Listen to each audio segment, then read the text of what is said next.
If it's nerdy, we're into it. Gaming, movies, television, wrestling, comics, whatever. We are Kyle Eckert and Chris Heck, two lifelong friends with a passion for the world of geekery. And this is the GeeK KetchUP podcast.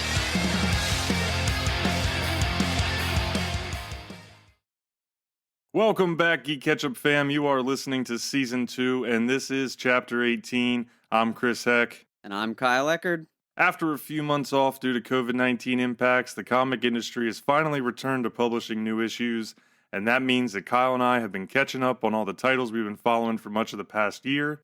But before we dive into that, let's catch up a little bit on what's been going on with us since our last chapter. Kyle, what's been going on with you? Well, as we talked about in the last chapter, still in the process of buying a house. Haven't quite closed yet, but that date is approaching. Took a brief vacation, which I was posting about on Instagram about last weekend at time of recording. We have my girlfriend's family has a little beach house on an island somewhere close, and that makes it seem like it's super exotic, but I promise you it's not. Jet setting. Yeah, jet setting to an island. No, there's a little beach house, and so it's secluded. There's not very many people, so it's been nice to go down there. I think we've gone down twice this summer, done little Instagram posts about taking my comic books and getting a lot of reading in. So I went down there. It was actually a lot of fun. I took my brother and his kids. Perfect. And while we were down there, it was really interesting. So I'm 34, and my brother is older than I am. And we realized once we were down there that we hadn't been on vacation together since I was 18. Wow. And we hadn't gone on a beach trip together since I was like 7. Wow. That is kind of wild, especially because I know he likes to go to the beach pretty much every year, right? Oh, yeah. He goes to the beach every year.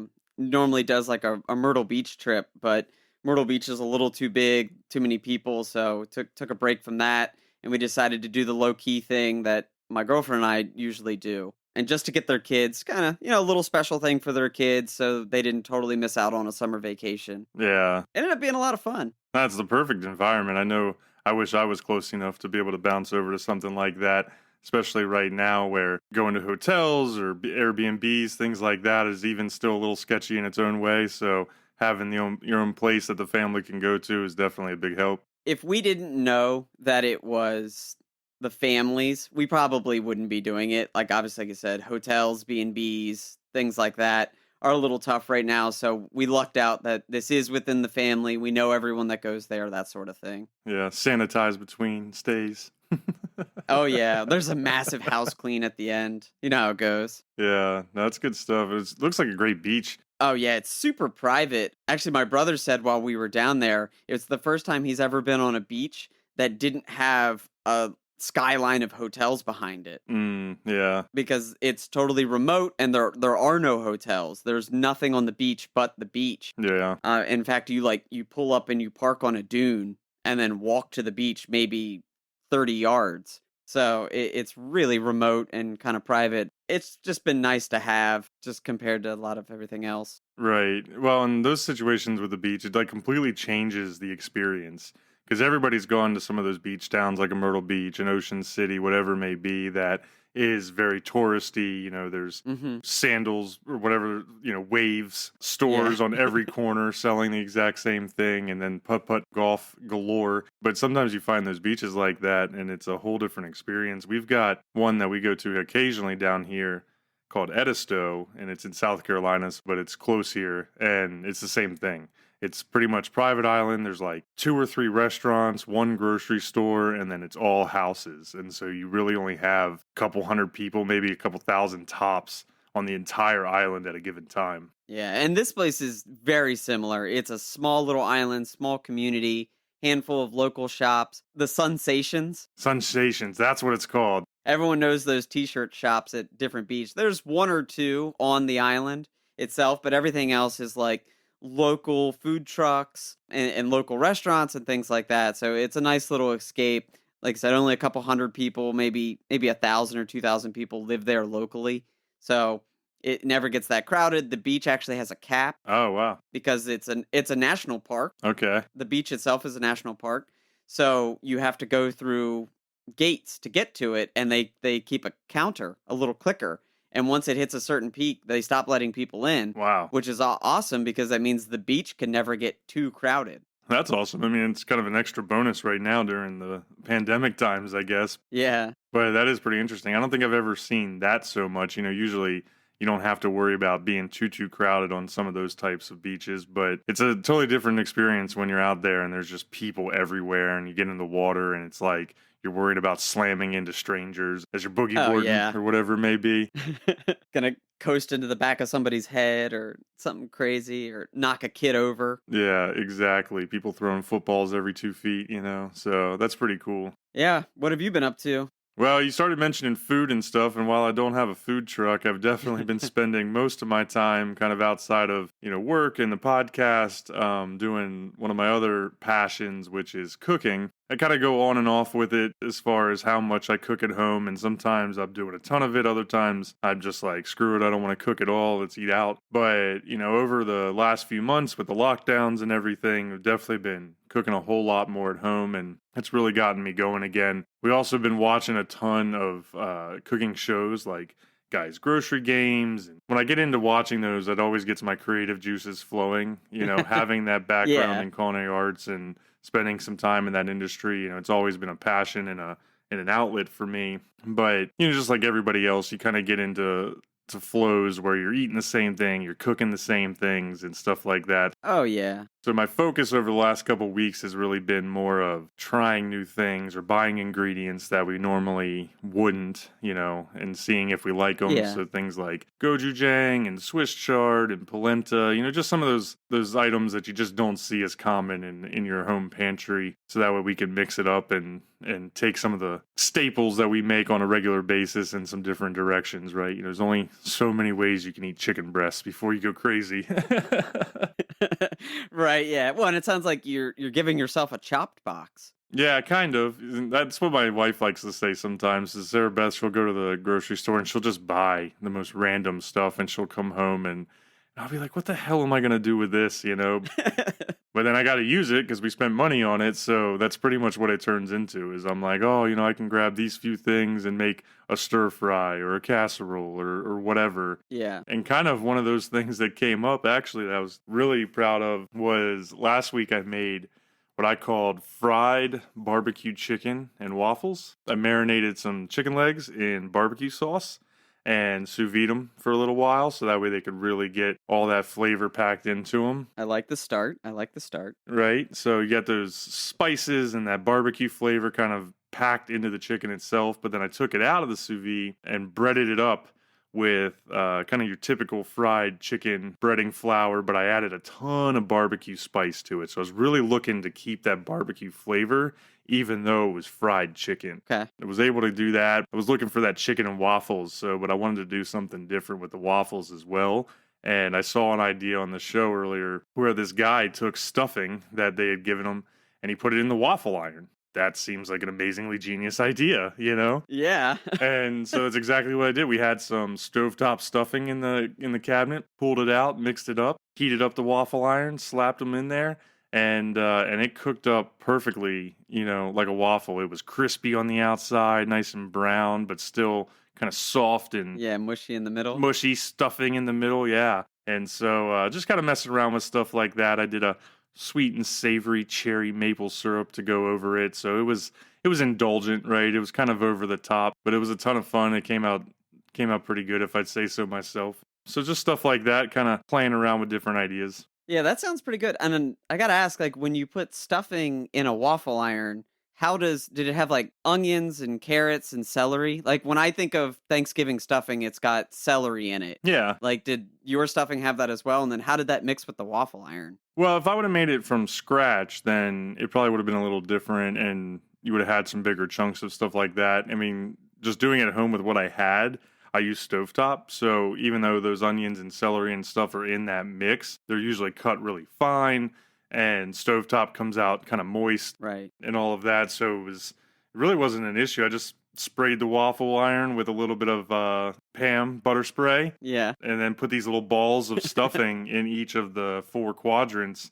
And when I pressed it, I mean, it literally worked exactly like you would think a waffle iron would, where it pressed the stuffing out and molded it, had the little grooves and all of that. And so, yeah, it was delicious. It's it's probably going to be something I'll have to try a few different times in the future. But if I did it with like a homemade stuffing, I'd probably have to adjust Yeah. a little bit just to make sure, because that extra moisture really helped, I think, keep it from drying out too much while it was in there cooking in the waffle maker. But it worked out. That's what I was thinking. I was thinking in the waffle maker, if it's too hot, it would just get either burnt or too crispy, and that wouldn't quite get that stuffing effect. Right. No, that's where the moisture was. Like, you would definitely want to use a extra moist type stuffing. You know, some people are really into dry stuffing. I don't think that would have accomplished the goal here. It might have just started to toast too much or brown or burn. Yeah. But with the stovetop, because it's moist, and I like my stuffing to be a little bit more moist, I think it worked out kind of perfect and kept that balance between crispy and moist on the middle. So Yeah, that sounds pretty good. I mean, I'm not the biggest chicken and waffles fan. Like, the sweet and savory at the same time is never really my jam. gotcha. But that sounds all right because I don't feel like the stuffing would be too sweet. No, I definitely cut down on the sweetness. And I had that maple syrup, that cherry maple syrup kind of brought some of it in, but it really, because I had some garlic and some onions and things like that, and there's some spices as well. It almost tasted more like a cherry honey hot, like wing sauce, you know, like kind of like that wing glaze. Yeah, okay. That's really how it ended up turning out a little bit more. So it went over well and kind of brought a big punch without being too overpowering. I'm a huge sweet and savory guy, so that's right up my alley, but I think even if you or somebody else who's not huge on that, I think you still would have been okay with it just because it was that cut between the two. It was mostly savory, if I could say that. Yeah, yeah. Well, it's not like the chicken itself had so much barbecue. That too. It would have been like, okay, that is the dominant flavor here. Yeah, that too. So just been playing around with stuff like that. Kind of the other thing to share here that was taking up some of the time is, since we are called GeeK KetchUp, I've been working on developing us a signature craft ketchup. Yeah. Gone through 3 to 4 iterations of the recipe, and I think it's pretty close to done. Packed full of San Marzano tomatoes, fresh onion, garlic, chipotle peppers, and then a wide variety of what I'll call my secret spices, you know. Been pretty happy with it so far. It's kind of interesting to develop something like that, because we're going to have to look at, you know, how do we can it? How do we keep it shelf stable and things like that if we're going to make it available to the community. But I think it's come out pretty good. It's really rich, like very bright with the fresh tomatoes, tons of complexity from the spices. And then you kind of get that heat on the back end with the chipotle. You know, the more you eat, the more it builds on the spiciness. So Yeah, like just burns the back of your tongue just a little bit with each bite. yep. Because I have had it. Chris like made up a few batches and sent them here and did the overnight from North Carolina to Maryland, which is a little intense. But I will say, refrigerated it and then opened it up a little later to taste it. As soon as you took the top off of that jar, it just smacks you in the face with the chipotle and the fresh herbs. Like, it's there and it's prevalent. Glad to hear it. It's gotten good feedback. I've floated it around to a few lucky folks that have been able to test it out, and I think everything's been fairly positive. But, you know, some people are a little picky about their ketchup, what brands, or if it's something flavored, you know, it gets a little odd. But I like it. It's a little different, right? You know, maybe not something you're going to use every single time, but throw it on some eggs. I've thrown it on some pizza. I simmered chicken in it and kind of made like a spicy Mexican, you know, arroz con pollo kind of dish, you know, with the tomatoes and the peppers and onions. So I've just been playing around with it, using it in some different ways. And, you know, it'd be kind of interesting if we do get it out to market, see how some other people use it as well. Yeah, well, when you told me you used it on chicken, I was a little blown away because I'm like, man, Chris makes all these really elegant dishes, and here he's used ketchup on chicken. And then once I got to taste the ketchup, I'm like, okay, this isn't your standard, you know, Heinz 50 or Heinz 47 ketchup. Yeah. This is something a little different, and it does have a different flavor to it. So it makes sense to be used on meats like chicken. Yeah. It's not exclusive to French fries and tater tots. Exactly. Yeah, there's a lot more spices. And typically we see homemade ketchups, there's a lot more going on with them versus your typical, you know, store-bought ketchup like the Heinz or the Hunt's or whatever. But all in all, it's worked out. I think it's been pretty versatile. And, you know, I think we're right there. Just got to look into a few more things and kind of do some final tweaks. Then maybe we can see about jarring some up and, you know, making it available to the community. Getting it out there. It is good. While it's obvious what we were into given the content of GeeK KetchUp, we do hope that everyone has enjoyed these little sessions, getting to know more about Chris and I promise you, we cannot wait for everyone out there to get a chance to try this ketchup recipe Chris has been cooking up. Chris and Kyle's top 5 SummerSlam moments of all time. Number 5. Almost finished before it started, Owen Hart breaks Stone Cold Steve Austin's neck with a pile driver in 1997. Number 4. This was the summer vacation across the pond, where the British Bulldog becomes the hometown hero in 1992 when he beats Bret Hart at Wembley for the IC belt in London. This marks the first major WWE pay-per-view that was held outside of North America. Number 3. The ultimate betrayal. Paul Bearer turns his back on The Undertaker to join Mankind in 1996. Number 2. The most iconic moment of 1990s wrestling. The Macho Man marries his bride, Miss Elizabeth, in the ring in 1991. Number 1. The birth of a genre. The first ever tables, ladders, and chairs match between Edge and Christian, the Hardy Boys, and the Dudley Boys in 2000.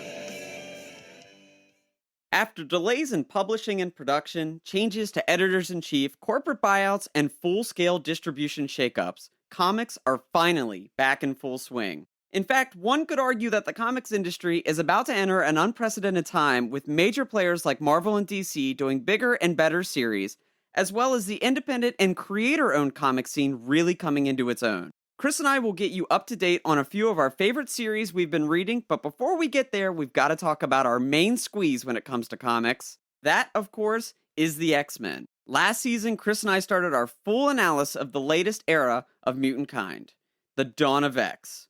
Give chapters 1, 8, and 13 of our first season a listen to get all the details. But as a quick synopsis, here's the lowdown on the current state of the X-Men. Friend and foe alike, mutants have united under one banner on the living island of Krakoa. But establishing a new nation for themselves hasn't been all happy days. Threats from both outside and within shake the foundations of this mutant dream. All of this began with the landmark House of X and Powers of 10 series, and then from there led into many new number ones for the various X books. When we left off last season, we had gotten through roughly 8 to 10 issues or 2 full story arcs per series.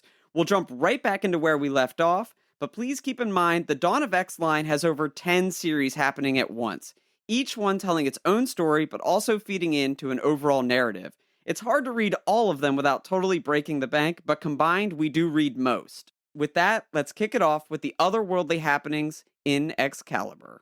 Yeah, Excalibur number 10 was fantastic. I was super excited to finally get back to this title. The way they left off, with issues 8, 9, had me really intrigued as to what was going to happen. And, getting into Excalibur 10, it did not disappoint at all. I'm willing to say it was probably the best one, or at least the second best issue yet of the series that I've been reading. It came in with a really wild alternate reality story where we saw Captain Britain's brother, Jamie Braddock, who was brought back by the mutant resurrection protocols, and some people did not like that, and I think that this issue kind of gave credit to those that were really unhappy with Jamie Braddock coming back, because he is a Omega level reality bending mutant who has a knack for mischief and seems to care very little about others. And earlier in the series, we saw Apocalypse, through some of his, schemes, put Jamie Braddock on the throne in Otherworld. Wow. So you've taken this extremely chaotic, powerful mutant and given him a very powerful seat in the universe. Yeah. And now with Excalibur 10, it seems like we've kind of, we're seeing the first of him really going down the path or doing the things that Jamie Braddock tends to do. And the whole issue takes place in this, what he calls a pocket reality. And it's kind of crazy because you see the Excalibur team with Gambit and Rogue and Captain Britain and Jubilee all seemingly going through craziness. They're being attacked by armed forces and monsters, and nobody really knows exactly what's going on. And kind of halfway through, you start to realize that something's really odd here, because characters that maybe aren't in certain roles or aren't around start showing up, and it kind of causes some confusion. But all in all, it really was a action-packed issue where, we even saw things like Gambit absorbing a missile attack. So he uses his energy powers. I'd never seen this. I didn't know that this was something that was in Gambit's toolbox, but he uses his energy powers. Yeah. And a missile is coming in, and he literally absorbs the blast into himself, to control the energy. So something like that even was kind of a tip off that maybe this isn't normal reality, right? Because I've never seen Gambit do that. But all in all, it was just a packed issue.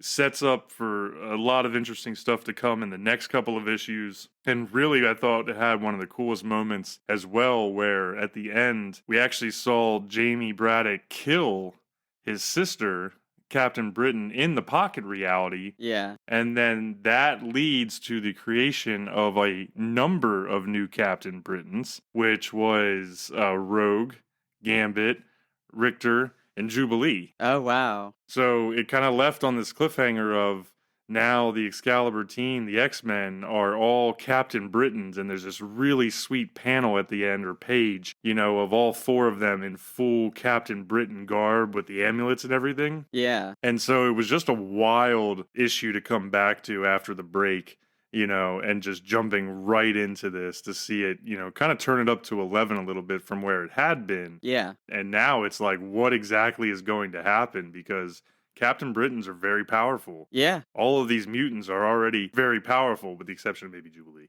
But like they've all got a lot going on. She's no slouch, and she knows how to use it. Yeah, for sure.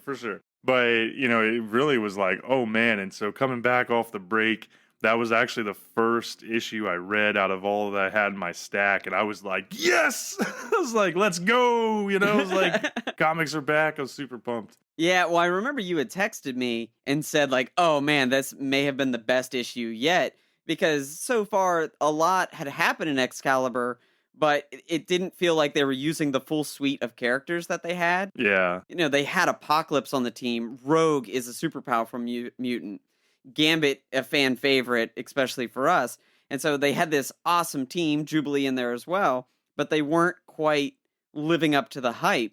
And I know that I'd actually spoken with somebody at my local comic book shop, and they felt the same way. They were like, it's got this cool premise, this cool team, but for whatever reason, Excalibur's just not sticking. But it sounds awesome to hear that they finally found a way to make it gel, found a way to make it work, and really do some cool storylines.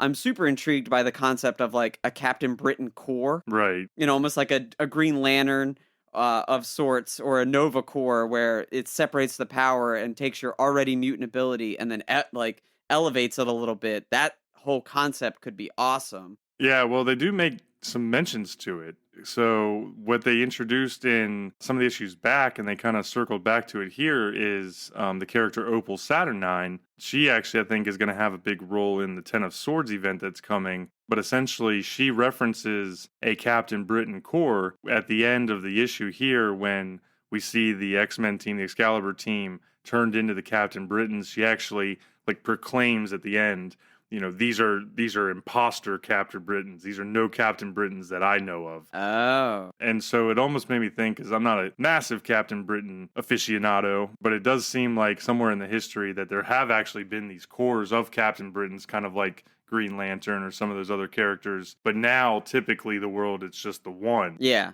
Brian Braddock, or in this case, it's Betsy.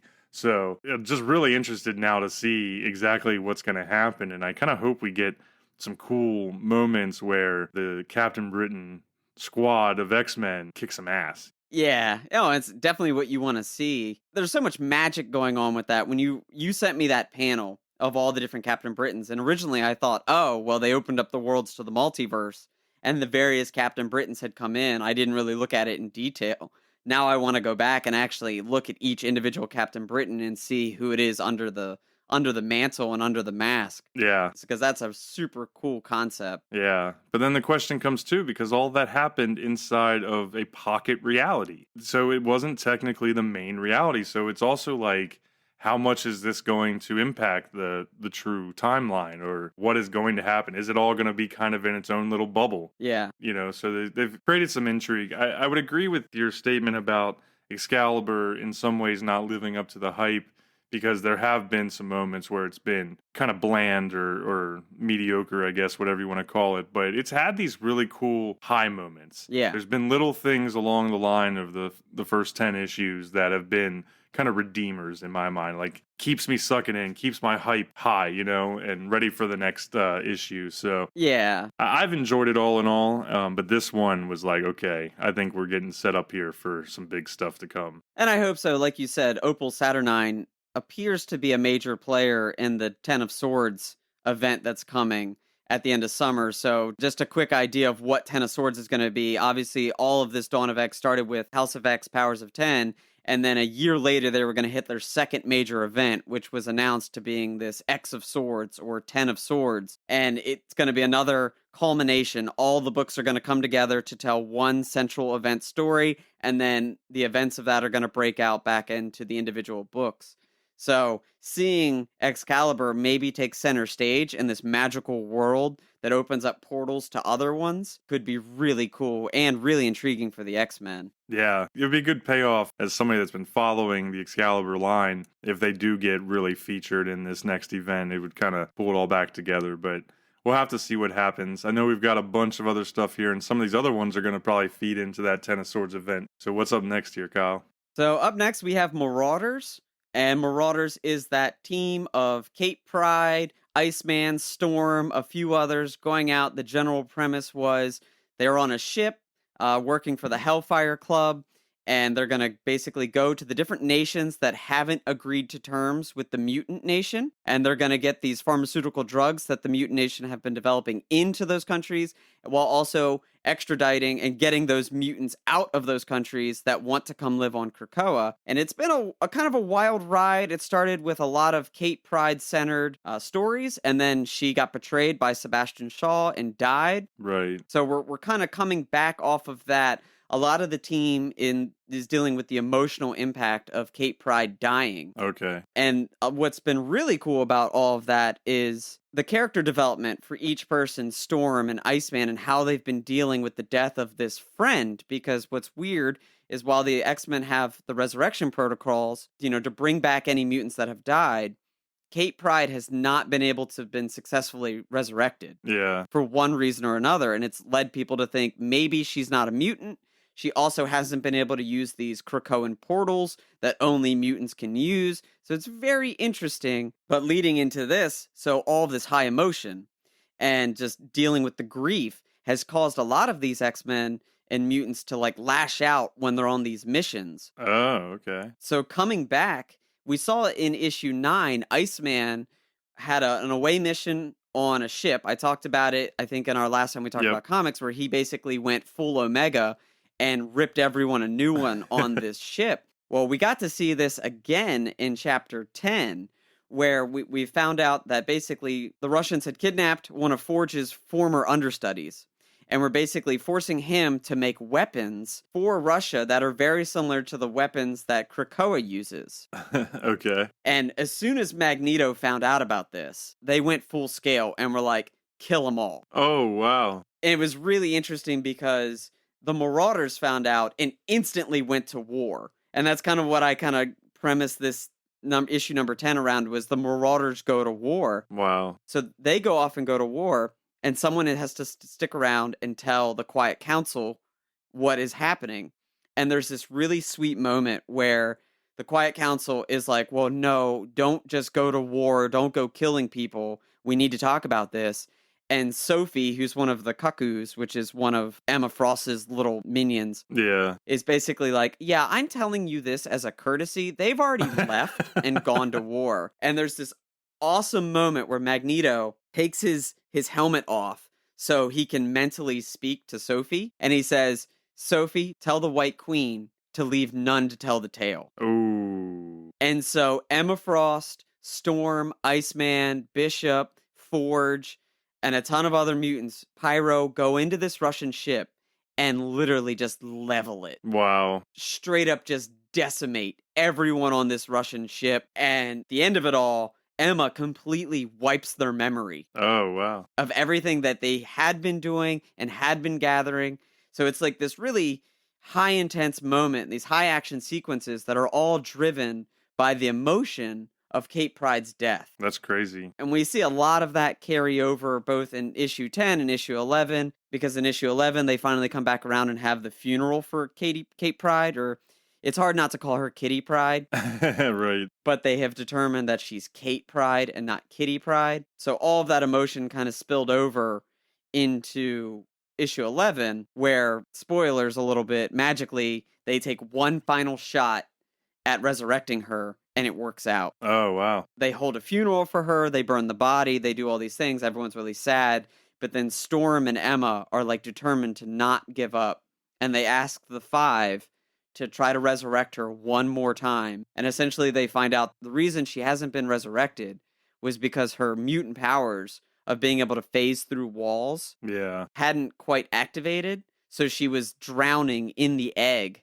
that she was being resurrected in. Oh, that's crazy. It's cool to see some of those different conflicts and issues coming up now in some of the other issues like that, because we'd only really seen kind of the happy path with a lot of this stuff. They've showed us how they're doing things, what they've done to set it up.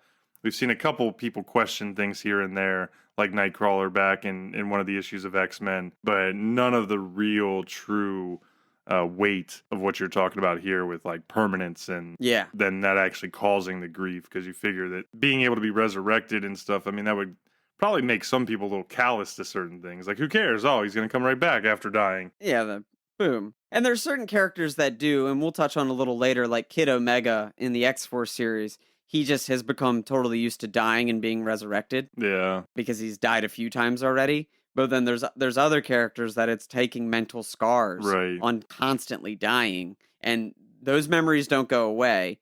And that's kind of one of the things that the Marauders are dealing with, that, okay, yeah, somebody dies and Pyro dies. He's going to get resurrected and he'll be back next issue and you'll still be able to talk to him and this and that. But like that doesn't take away the mental scarring of watching your teammate get stabbed in the neck and die or bleed out or get drowned, whatever it may be, blown up. Yeah. It's cool to see the dynamics. Yeah, for sure. Well, and thinking about some of the stuff that's going on, you've got the core X-Men and that team that everybody's familiar with that are out running missions, and some of them make up the Quiet Council, but there's hundreds, if not thousands, of other mutants on Krakoa that are essentially like the citizens that are working and doing things. Yeah. So seeing and hearing about some of these events that you're talking about with the deaths, with going to war and doing something that drastic and with potentially massive repercussions, and then wiping everybody's minds so that way nobody remembers it, like those are very clandestine, secretive things that come with a lot of moral cost. So it sounds like we're really starting to bubble up, some of these societal issues. And I'm interested to see if we're going to have some things pop off essentially between the mutants themselves and whatnot as we move into this next set of story arc and, the X of Sword events, things along those lines. I definitely anticipate that happening because there's been some moments between characters where some people are okay with it. Some people are like, we do what we need to do. Right. Like the people like Magneto, who has always thought that mutants are superior. So he has no problem going in and telling the humans what's what. But then there's the other mutants who have historically wanted to get along and said, no, let's try to be together in one world and this and that. And we're going to start seeing it. Like things are going to start taking drastic turns. There's going to be these situations where decisions are going to have to be made. Do we wipe their memory? Do we reset this? How do we deal with being a nation? Right. And it could all play out very interestingly. Well, especially when the whole thing's already built on some lies anyways, from what we've talked about with the whole House of Powers and Powers of 10 events and the timeline and what we know from all of that. There's a lot of secrecy going around. As much as Xavier and Magneto are trying to be open and, this is all our society, we're all in this together, there's definitely still some typical hierarchical, government shady kind of things that are happening that could have big consequences. So you brought up attacking Russia and a Russian ship. I guess we can kind of jump over here just because I'm going to tie it together. But in Wolverine 3 that we also read, we see Wolverine lead an attack on a Russian ship. So were they the same or similar? They make reference to each other, but it was not the same. Okay. I didn't know how similar, if Russia had a fleet, because the ship in Wolverine is like a floating island, essentially. It's like massive, not a ship like you're thinking. It's like a giant disc in the water, floating city of some, almost in its own way. So I didn't know if we're talking that there were multiples of those out there or not. No, this one was more of like a tanker. Gotcha. Okay. Like a military tanker, and it had a full military Gotcha. Outreach, and there was soldiers with weapons and, body armor and the works and things like that. Gotcha. Okay. I didn't know how much was starting to overlap there between some of the different titles as far as those things go. So They are maybe a little bit because we actually did see, we can just jump over to Wolverine sure, since it was a nice little transition here. I took us there. Yeah, let's do it because Marauders does show up in Wolverine. Yeah, I believe it's Wolverine number 2 or number 3 where he goes on an away mission and brings the Marauders with him. yeah. It was number 3 because he's got Iceman. There's an iconic panel. Well, we should probably start out with the how Wolverine 3 opened, where we see Logan getting Magneto just hammer drunk. Yeah, hammer drunk. In the bar at Krakoa, and then coming around and taking his helmet so that way he can deal with the Pale Girl who's been kind of messing with him and taking over his mind and things like that. So, he steals Magneto's helmet to protect his mind, and then, he goes and he leads the Marauders on this mission. And that's really what I was kind of like, wait, we've got a lot of crossover, it sounds like, here. Yeah. Because there's that one panel, or that one page, I should say, in Wolverine 3 where Logan is walking in, essentially leading the team, and he's got the white Magneto helmet on, and he's got Iceman and Storm and everybody, right behind it. It was a really powerful scene because he's like, we're here, and he's leading the team in, ready to wreck this ship. Oh, yeah, and I think Pyro was there as well, which I love the side use of Pyro in all of these different series and versions because he's tattooed his face, and he's already a bit of a chaotic mutant, and when he's coming to town with a skull tattoo over his face, like, it makes him even more intense. Yeah. But no, I've loved Wolverine, and it's all taken that darker tone. For sure. Really throughout, and it's tied in mostly with X-Force, but it was also really cool to see Storm and Iceman and Bishop from Marauders come into that darker tone as well. And like I said, it felt like a carryover because they're dealing with the emotional impact of seeing one of their best friends die and not be resurrected. So a darker tone with a guy like Wolverine to go do a side mission. Yeah. He's the best at what he does, and what he does isn't pretty. Right. It's a perfect place to bring them in and do some unpretty things. Well, and there's definitely clearly some overlapping goals, between these different teams.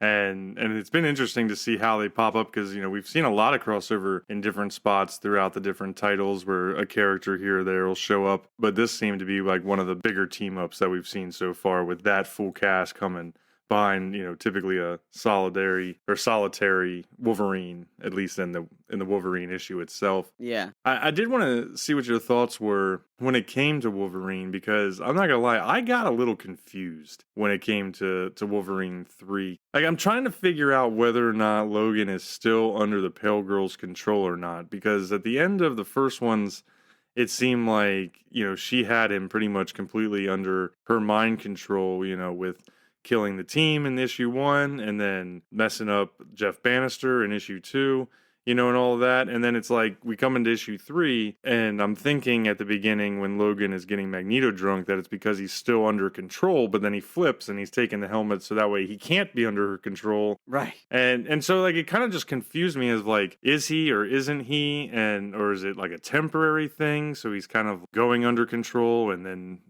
getting out of it. I don't know. What were your thoughts there? Am I mistaken or? No, I think you're on track because I had thought at the end of 2, he killed Jeff Bannister. Me too, exactly. And then Jeff Bannister was definitely alive and well in number 3. Right. And he did talk about his injuries. He did say he went through injuries, but that injury was a, Wolverine claw through the chest. Exactly. As a human, like, that's gonna kill you. Yep. Like, you don't have healing powers like the rest of them.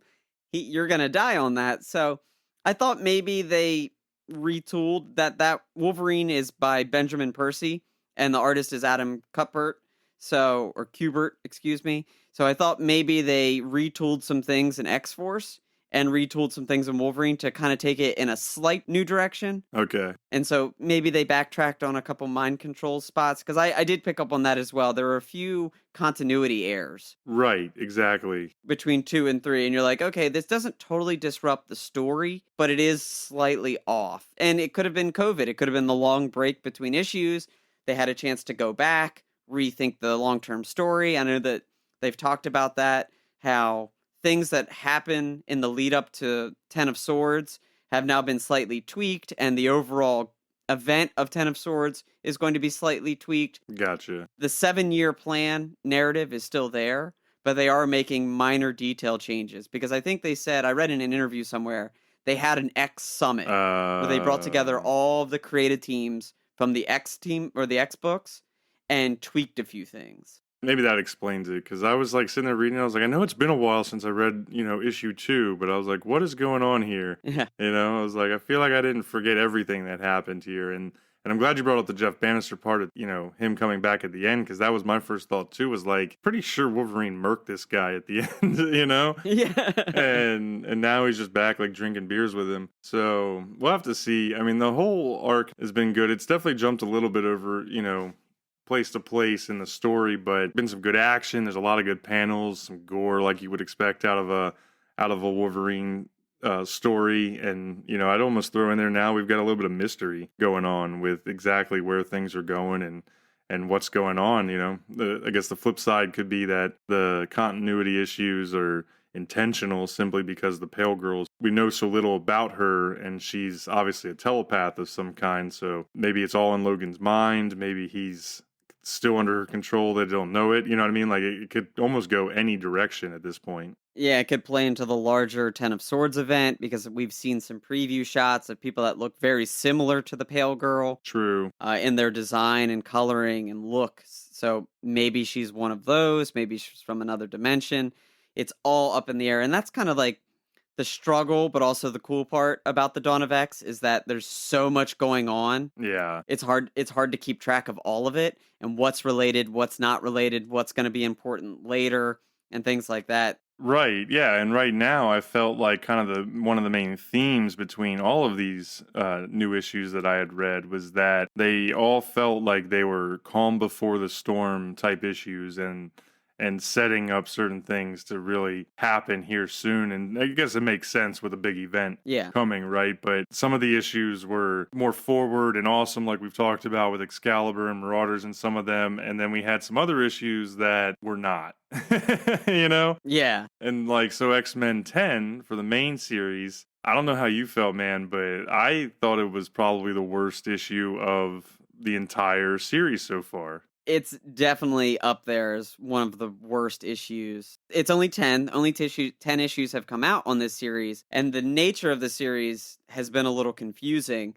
but I would agree because just to set the stage here, X-Men main series fills in the gaps between the various stories that are happening in the Dawn of X line, but that has caused problems because there's very few continuity stories being told throughout the series, and this one... And I know that number 9 kind of happened with Gabriel Summers and Vulcan, and we started to see the Brood, and it tied into the Empire event. But where we left off at 9 and where we started with X-Men 10 seemed to just be two totally different eras, two totally different spaces and time. And I was like, when is this story happening? Why is it happening? And what is the impact? Exactly. Because none of it made sense or seemed to do anything major. No, exactly. And it also seemed to be, in its own way, kind of a duplicate of what we got with the Brood in 8 and 9. Yeah. In those issues, we saw essentially this big intergalactic force, a whole nother army of a threat and something that the team would have to deal with. And it's like, okay, well, this seems like something that could stick around for a while and be part of Empire or whatever it may be. And then issue 10 comes out and it's like, here we've got some of the team. We've got a new international or interstellar threat. They were like plant brood. I don't know. You know what I mean? They were like a bunch of Groots kind of, Well, and it's tough because they all look like they're part of Krakoa. Yeah. Krakoan beasts kind of look like Groot, so it's hard to tell. X-Force has a little bit of that as well, where there's these like Terra, floral, zombie-looking things. And it's like, okay, well, is that Krakoan? And it was the same thing in X-Men. Like, that alien race just kind of looks like an extension of Krakoa. Yeah. But it's not. Like, I think the last panel, the alien race is talking to each other and they say, like, familiar word or something, and then it's Krakoa. Yeah. And so, we are seeing these subtle ties to Krakoa, and we've seen them through some of the other titles and different issues, whether it's Apocalypse and his grandkids that showed up with the other island that has attached to Krakoa, or these folks that are from space that seem to know what Krakoa is. There's a lot of stuff going on there, but all in all, I just didn't understand this issue at all, and it was mostly just about a couple girls that just wanted to drink margaritas the whole time, getting Vulcan hammered. But the one moment that was slightly interesting was the three mysterious alien beings that were like manipulating Vulcan. Yeah. And seemed to have sent them out on, their mission, even though he doesn't know it. And of course, he's so powerful, there's some threat there if he's really like a double agent, essentially. But all in all, I could have left this issue. Yeah, and I wrote here, I was like, maybe it's setting up more for Empire, or maybe it's setting up more for X of Swords, but it's hard to tell, and especially with the nature of X-Men, until we get some longer form stories out of this series, it just seems really confusing. Yeah, and I personally have not, and I think I've been kind of in the minority because I've heard and seen that a lot of folks have not been happy with the main X-Men series because of how it's been approached with these one-offs and kind of jumping around. And I think I've been more on the side of I've not had much issue with that until this point. Yeah. Like issues 1 through 9, I've been pretty much fine with, and they've all been good in their own right as an issue. But this one was it was boring, and then it just felt duplicative, and it just didn't make sense. Yeah, the only real positive out of this individual issue was the art. Yeah. Like a lot of really good colors, and it's gorgeous. That is good. That's true. But everything else is just out of left field, doesn't make sense. I actually thought to myself, I would hate to buy this book as a trade paperback because I don't feel like it would make sense. Like this book doesn't make sense unless you are reading a few Dawn of X books and get a vibe for what's happening in the larger picture. They should call it Dawn of X short stories if they do, because that is a good point. It would not be a quality trade to sit down and read all the way through, like beginning to end. There's no continuity there. Well, speaking of not having continuity, I think we should move on to the giant size X-Men books that have been coming out. Those are one-shots written by Jonathan Hickman, who is writing the X-Men books and led the charge on House of X and Powers of 10. So he is writing a series of one-shots called Giant Size, and they're all individualized, whether it's Giant Size Magneto, Giant Size Emma and Jean, Nightcrawler, Phantom X, and he's doing it with a rotating cast of artists. But we read Magneto recently, and it's got an awesome premise. Yeah. But it's really confusing. Okay, how, if, and when is this one-shot going to tie into the larger picture? Because it's really good and sets the stage for something awesome, but is it going to tie in? No, I totally agree with that. And as I was reading it, you open it up, you've got some solitary Magneto standing on an awesome island, overlooking the ocean. Get a little monologue with him, and then Namor shows up. And, Namor's a character we don't see too much, but of course he's king of the sea and has all that going for him. And so it's like, where's this going to go? Yeah. Like Magneto and Namor is kind of an unlikely pair. And what is going to happen here? Are they going to fight? Are they going to work together? What is happening? And then nothing much really happened. Yeah. And Magneto wants the island. Namor apparently owns the island. And Namor needs help, essentially, like, I don't know, staring a Kraken in the face. Like, yeah, that was really weird. The only cool thing I liked about that is, like, Namar's kind of an asshole. Yeah. Like, he's super arrogant. And and so is Magneto. Yeah. So that was like a cool dynamic between the two characters because they're both just dicks and feel like they're better than everybody else. So seeing them kind of have those interactions back and forth was kind of fun. Yeah, but it was just like beyond that, they move through the little adventure. They end up going into the belly of the Kraken, but there was no payoff. They did not fight the Kraken like I was expecting, I should say. Yeah. And then it kind of ended with Magneto essentially getting the island for Emma Frost, and he builds her this new suit. It kind of looked like a Tony Stark, on the cliff in the movies in Iron Man, with the modern house right on the cliff and everything like that, kind of futuristic. And so we know that now she's got this facility, and she tells him that she's going to send invites out to people and see who shows up, but that's literally all we learn about what this new facility is for. But the more intriguing thing is that we see Magneto come away from the belly of the Kraken with this like random key Yeah. that he got from what looked like mermaid demon spirits, but it seemed like something maybe that was tied to, the depths of the underwater, but he takes it with him. Yeah. And they say nothing about what that key is for. Yeah, or where it's going to go. Yeah, because the Kraken eats them. Mm-hmm. And then they come across these, like, basically, they look like the three sisters from Greek mythology. Yeah. Mermaid style. They have to make a choice. Namor chooses wrong. Magneto chooses right. He gets this key. But you're right, like, where's his key going to go?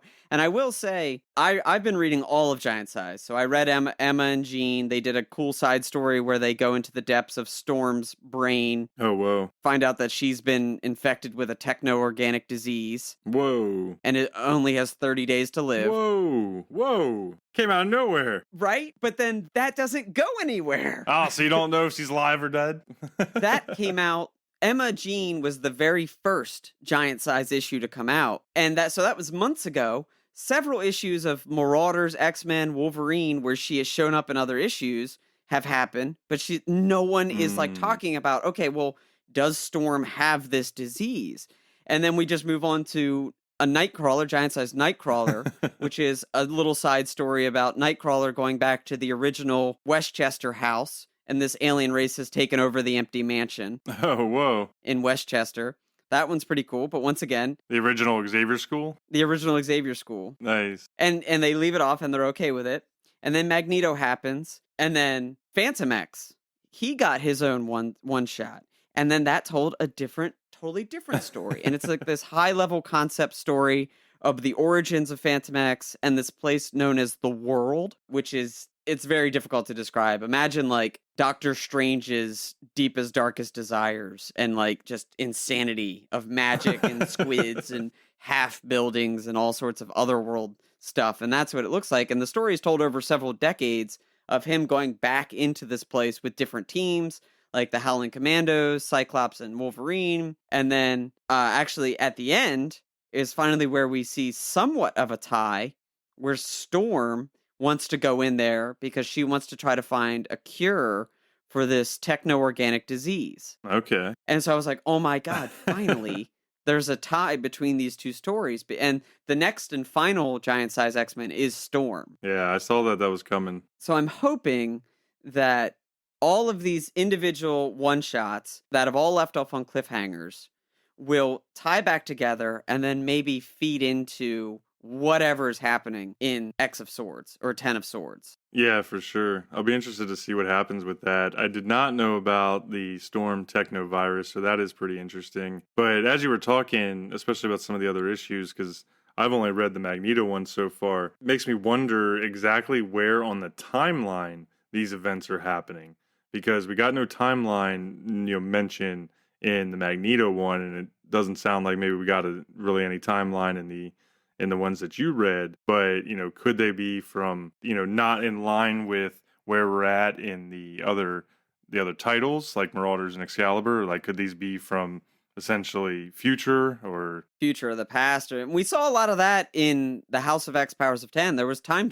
Exactly. Different eras, different lives of Moira McTaggart.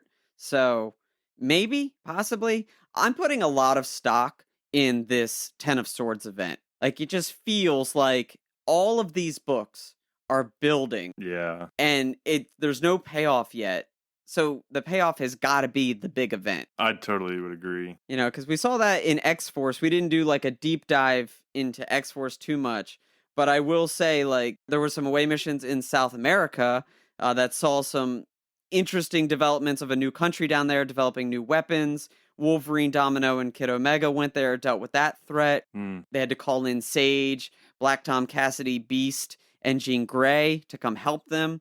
They did help them, and then the big takeaway was Beast is definitely doing some stuff on the side and is becoming shadier by the day. Really? Running X-Force, he's definitely become like the full-on FBI, I have all the information, I get to choose what leaks type character. That's interesting. And then the other side of that is Jean Grey basically being like, I can't do this anymore. Like, she's too goody-goody to handle being on the covert ops team that has to do the down and dirty stuff. So we've got some fractures going. Yeah. all of this is building to something. Yeah. And it's got to pay off eventually. And I really hope that it pays off in the Ten of Swords event. Yeah. Like, it just has to, or I feel like it's a swing and a miss. Yeah, I mean, there's definitely a lot riding on it, and I think that in certain areas with some of the issues, we've given them some passes because there's so much going on, and we know it's a long game, right? You know, Yeah. this is supposed to be a big, long-term story arc for the X-Men and Marvel, and so I do think that there's a lot riding here that if they don't give us some of the answers, or they don't do well at tying some of it together, so that way we can then have a kind of a clear look into what comes next moving forward, then I think I would have a little bit of an issue. And I don't know if I would say like, oh, I'm going to stop picking them up or following them if it doesn't hit some of those payoffs. But my excitement would come down a little bit from where it's been. Yeah. Just because the further it starts to branch off, the less it is feeling tied together. And so it's just going to get harder and harder to follow along with what is happening if they don't kind of bring it back in some way. You know what I mean? Oh, yeah, and I totally agree, because at this point, X-Men books are about half of the books that I buy on a weekly, monthly basis. And it's because of this, because I'm starting to feel like I need to read all of them, or I'm not even understanding what's happening in each individual book. Right. And that's never a spot you want to be in, because at this point, I don't read very much Marvel outside of the X-Men because of this. Because the X-Men takes up so much of my reading. I'm like, all right, well, I want to branch out and read some DC and read some Image or Boom Studio, something different. But like, the commitment to the Dawn of X line is just getting bigger and bigger. And I'll say, like, I just recently picked up X Factor, and X Factor is an awesome concept of investigating the deaths and missing persons of mutants so they can start the resurrection protocols. That's an awesome concept, but it feels like I'm tacking one more X book onto my lineup. Yeah. And if they don't give me some sort of payoff, I got to make a cut soon. Right. We'll see. There's definitely a ton to come. I didn't know about the X Summit, you know, and possibly them tweaking some of the storylines. So I think that's kind of interesting, you know, coupling that with the big break. It gave them some time to review and adjust, and hopefully, you know, it wasn't all about business, right? Because there's also that side of things, right? These companies are still out there to make money. It's one reason why you're pumping out 10 different titles and all these different one-offs, is because they're trying to make some money. So hopefully we'll really get what we've been looking for, because House of X and Powers of X started so strong. And I mean, those alone, those books on their own, can stand the test of time, I feel, as far as X-Men stories go, you know, already at this point. And so it gave us so much excitement and hype to really dive back into the X-Men. And I don't want to say it's quite wavering, but maybe a little bit, you know, right now with the time off. Oh, yeah. And the bar being set so high, you know, we need that next payoff, that next shot in the arm. Yeah. Give me a reason, Hickman, to go buy another year's worth of your trades, you know, or whatever it may be. And I wholeheartedly agree. Like, COVID and the break is what got them, but I'm confident they'll bounce back. Yeah. I may drop a title or two on the back end of it and seeing what because new titles are naturally going to come out of the Swords of Ten event. So that's true. Maybe it's time to put Marauders on pause or X-Force on pause and focus on X Factor, or I'm loving this Children of the Atom book that has been previewed forever and get to see. We'll see where it goes. Confident it will bounce back, because House of X, Powers of 10 was so good. You have to imagine that the event is going to be epic as well. For sure. You bring up a good point. Maybe it'll give us a chance to mix up some of the titles. We could flip-flop or swap it, so when we're bringing updates like this back to the community, we're taking a look at some different characters, some different storylines. But I know we've also been reading a couple different stories outside of the Marvel X-Men series, so perfect time to transition over there and talk a little bit about some of those, and maybe they'll start getting some more time if the X-Men, you know, takes a dive. Yeah. But what else have you been reading outside of the X-Men stuff? I read like a pretty full big suite of different series. I try to mix it up. The ones that I brought here today to talk about are Oblivion Song by Robert Kirkman and Lorenzo De Felici, and Red Hood Outlaw, which has been by Scott Lobel and Paolo Pantanella. And I'm going to start with Oblivion Song here because it felt like once I really started to take notes and think about Red Hood and the Outlaws, or Red Hood Outlaw as it is known now, wasn't quite as strong as I wanted it to be, okay. the most recent arc. But Oblivion Song has been phenomenal. And Oblivion Song is, funny enough, is one of these books that I have actually tried to quit twice. It won't let you. It won't let me, and for whatever reason, I keep coming back to this book. It is an awesome premise where it's basically set in the modern day, and a transference happened. This like bomb went off in the middle of Philadelphia, and it basically transported 10 square miles of Philadelphia into this place called Oblivion. Whoa. And 10 square miles of Oblivion into where Philadelphia used to be. Okay. And it picks up on this story where it's all about this guy, Nathan Cole, who is investigating the transference because it's his device that set it off. Whoa. And so that's kind of the setup of the story back in volume 1. We are now well into volume 5. Okay. So, we're at issues 24 and 25 and 26 right now. All of that happened back in issues like 1 through 12. We got a bit of a time jump between issues 13 or 12 and 13, which is volumes 2 to volume 3. There was a 3-year time jump. And then basically volume 3 set up the new norms of this society. Volume 4, which I thought was where I was going to stop. I was like, I'm going to quit. I'm done. I'm going to walk away. They did this whole side story where you really investigated the Faceless Men, which are the beings from Oblivion. Okay, that are now in America? No, they're still in Oblivion. Ah, okay. And they look like monsters. They look like these like giant fungus monsters. And it's just been really unique. And so when they came back with 25, there's another 3-year time jump. Oh, whoa. Yeah, because at the end, there was like another massive event that keeps happening. And it's kind of the way this story has progressed. And I imagine it's kind of how Kirkman writes. Sure. Because we saw that in The Walking Dead as well, where like one story arc to the next, we do these big jumps. Yeah. And originally I didn't like it because I wanted one succinct story, but then I realized now it develops new tones, new characters that you can introduce. And then once you start to tie it all back together, it really works well. Okay. So it's been a really awesome story, very unique, something different that's outside of the normal superhero realm because it's all about humans and, there's military involvement, there's these aliens, but there's no super-powered people. Yeah. While they might be militarily trained, they're just regular everyday Joes. Yeah, it's more of like your standard sci-fi type story where guys like you and I getting thrown into situations or folks that are a little bit more mortal. There's definitely something that's always attractive about that in their own way, Yeah. As cool as it is to like suspend belief and get into the superheroes and everything that comes with that, like there's a lot more relatability when it comes to the more humanized stories. Oh yeah, and Nathan in himself is just a scientist. Like that's how he started. Eventually he does get trained, he uses weapons, guns and other things, and he's super smart, but it's almost like a Reed Richards situation where he's a scientist first and foremost,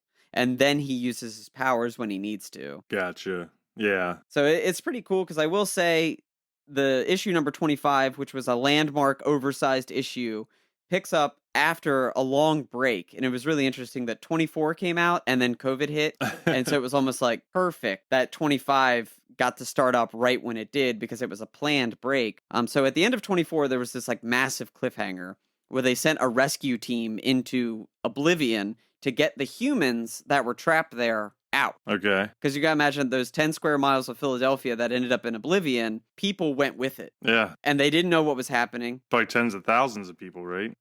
Yeah, and then they got trapped. Yeah. And then they were trapped there for like a decade. Whoa. That much time has passed? Yeah, that much time had passed since the original transference to this point. Wow. Then they just chalked it up. Those people are dead. They created memorials. Yeah. And that's kind of the basis of the first couple story arcs is that Nathan won't give up on these people. He keeps like underfundedly going back into Oblivion and saving people on his own.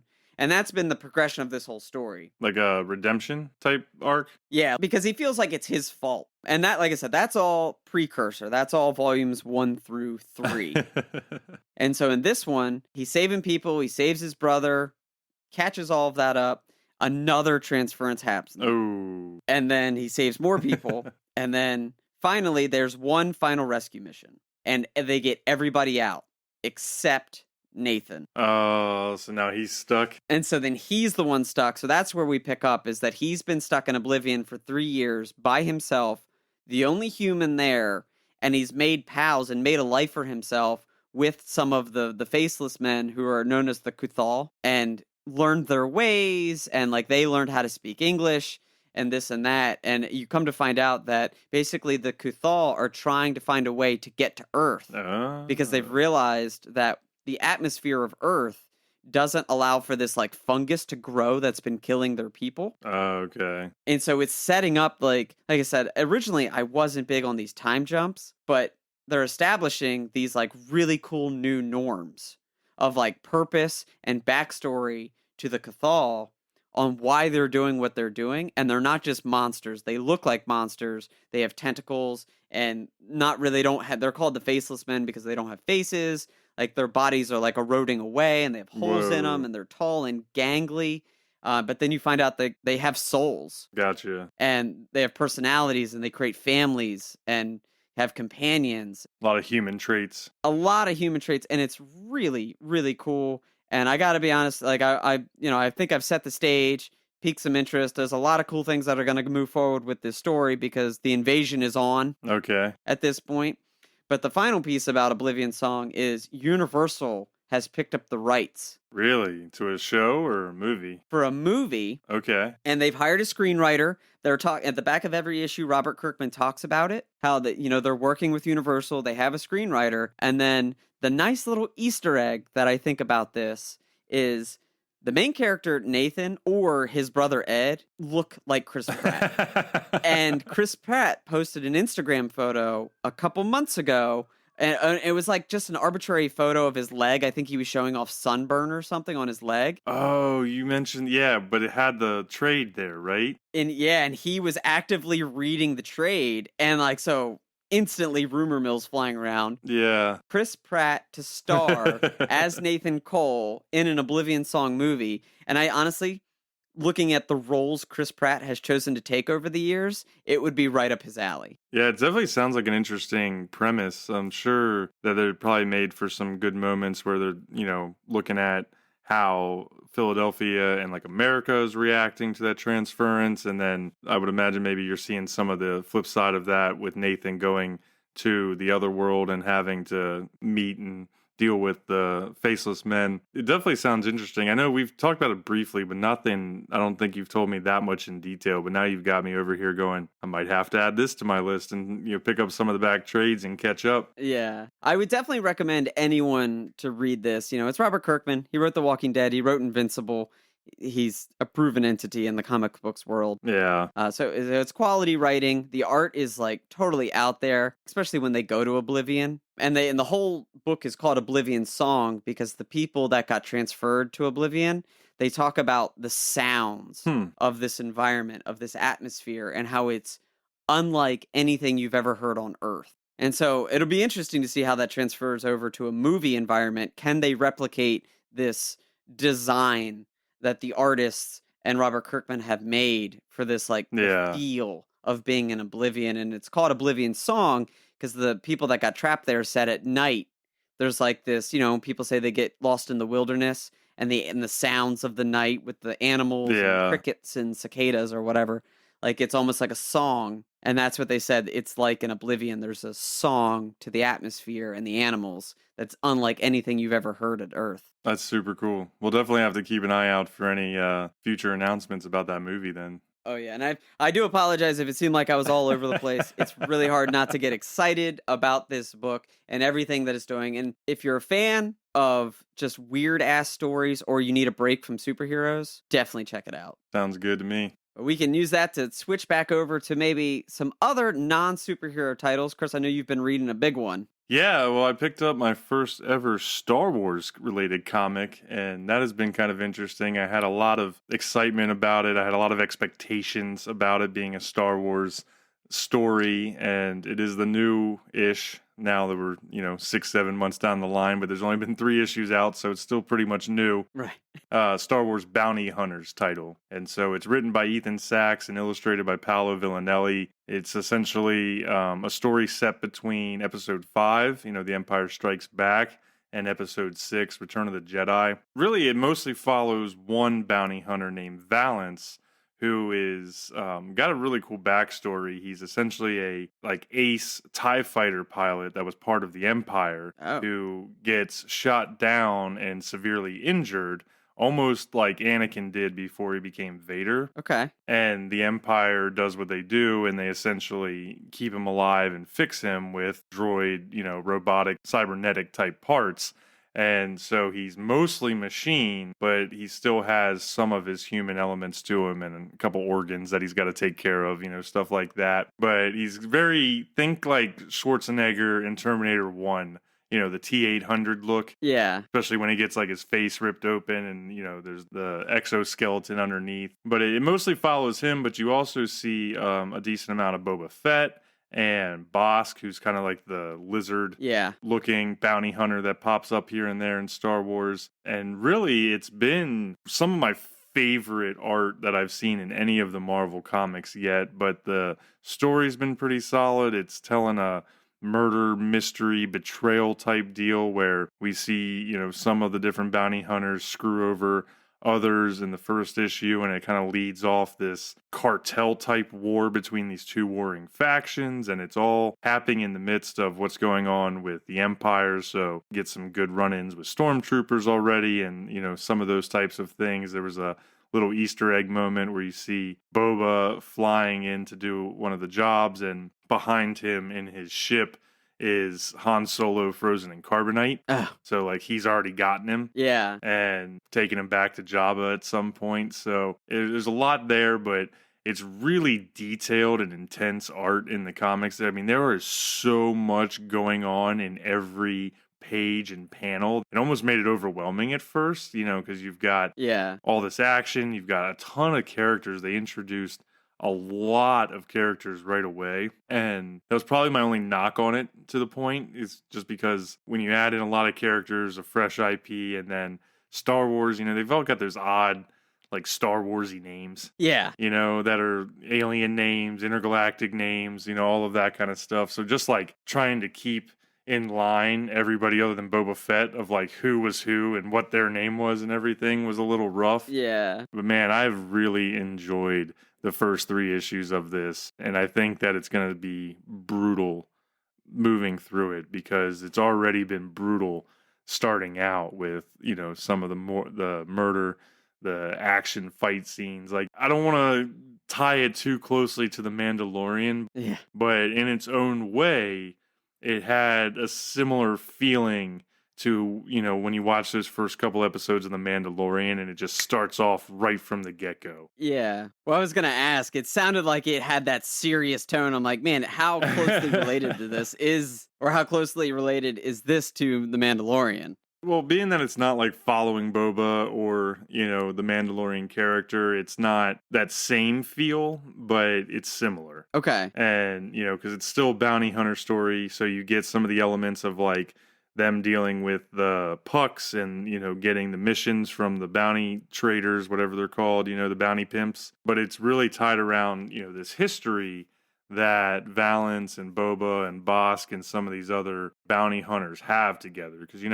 any bounty hunter story is going to be full of betrayal, and these guys are cutthroats and they do whatever they need to get their man and to get the money. So you have just a lot of those dynamics going on. And as they've moved through, because right now they're searching out the person that betrayed them at the beginning.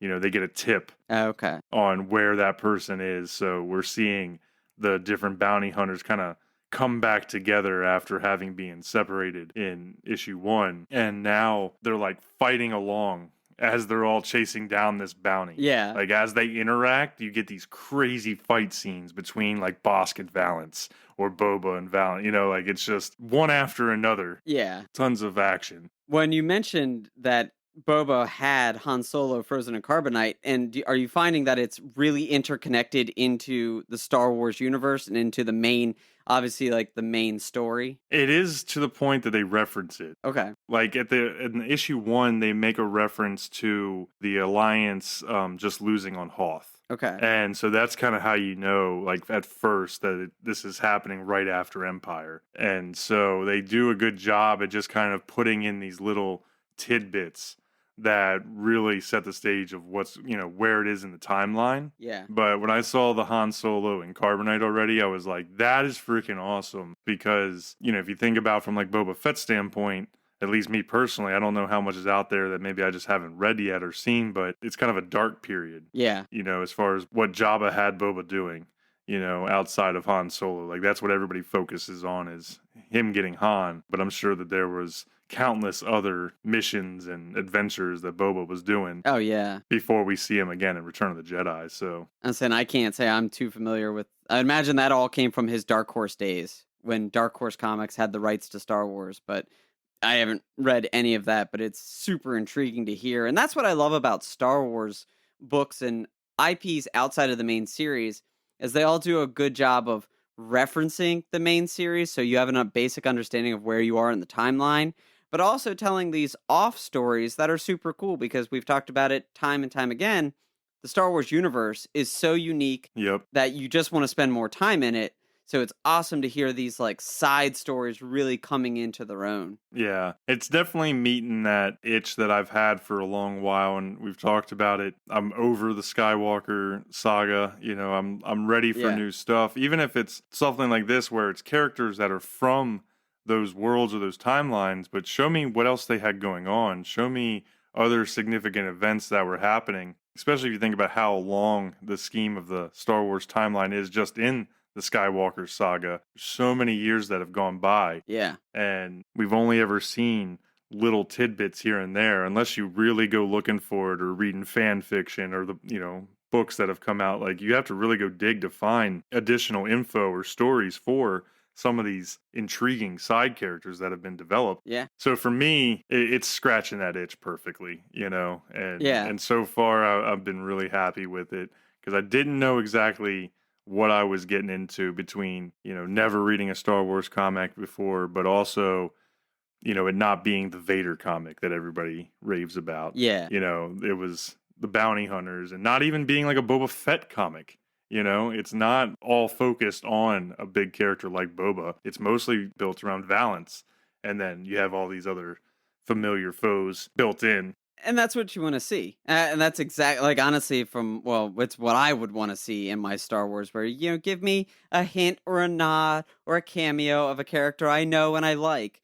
But don't focus on them. Give me somebody new. Give me a new backstory because there's so much lore there. There's so many places to dig and get good stories out of. Exactly. That's where I want to dive into. And the character of Valentin himself sounds really intriguing. Like, obviously, mercenary trained, has some advancements as far as, like, the metal underneath the skin, and only a little bit of his humanity left as far as real organs, and that's not the first time we've heard a story like that or seen a character like that. But for me, it's the first time maybe in the Star Wars universe that I've seen someone like that. Well, and being a TIE fighter pilot too, it's kind of a section of the characters you see that, we don't really get a whole lot of vision into, but TIE fighters themselves are so iconic, and there has to be a whole lot of culture and everything that, backstory that would be built into how they operate, right? Like I'm interested when I learned that part of his story, I immediately got interested to see like an issue that has some flashbacks. Like how did he get trained? How did he become a TIE fighter pilot? Like what do they do in the squadrons? Whatever it may be, just to get some more info on that part of the Empire's army, just because it's really something I know very little about. Oh, yeah. And like, you don't spend too much time with Empire-based characters. Right, exactly. Especially in the main story. It's like they're evil, it's black and white, you're done. It's over. Getting an IP that explores, okay, well, there's a little bit of depth to this character, and he might have a moral conscience, and trying to clearly break away from the Empire and get away from his past. Like, these are all awesome concepts, and it's a lot of what I know people wanted to see out of Finn. Yeah. In the recent trilogy, like, they're like, Finn has a pretty cool little backstory here, breaking away from being a trooper, breaking away from the evil side of things and going good. Like, that's an awesome place to start, but we didn't really get it with Finn. So it's cool to maybe we'll get it with Valance. That's a good comparison. I didn't even think about Finn. I kind of write him off, honestly, in my own mind, but... You and J.J. Abrams. Yeah. It's so true. But we'll have to see as it moves through the rest of the arc. It'll be interesting to see what happens with the bounty hunter story, though, and how they progress it, how they progress Vance, if there's more similarities between him and Finn. I'm definitely excited to keep getting the issues. I guess I should clarify. Maybe it was Ryan Johnson that wrote off Finn, not JJ. Wherever he got lost in the shuffle. Valance sounds awesome. I'd like to see more Star Wars books like really break away from the main trilogy and do their own thing. I always enjoyed a good Star Wars book. I read Anakin and Obi-Wan, and they told offshoot stories. Their adventures. That's a period we didn't quite get to see. It was two characters that were Skywalker saga mains, but it was a period in their life that we never got to see on screen. Right. So, those are the best ones. I didn't bother with the Star Wars main series that Marvel did. But a handful of the other ones, I read a Darth Maul book. That was really cool. Give you more depth into this side stuff. Right. Like what we saw with Jedi Fallen Order. Exactly. And I'm here for that. I need more of that when it comes to Star Wars. For sure. For sure. Well, as you can tell, we are fired up that comics are being published again, and we hope you are too. Be sure to reach out to us on social media and let us know what your thoughts are on the issues we discussed today or about other titles that you think we should add to our pool lists. Thanks for listening. If you enjoyed this chapter, be sure to hit the subscribe button to get new chapters of GeeK KetchUp every 2 weeks on Apple Podcasts, Spotify, CastBox, or wherever you listen to your podcast. Be sure to follow the show on social media, and you can find us on Facebook and YouTube at GeeK KetchUp Podcast, or on Twitter and Instagram at GeeK KetchUp Pod. Links to all these accounts are in the show notes below and on our website, GeeKKetchUpPodcast.com. Stay saucy, you nerds.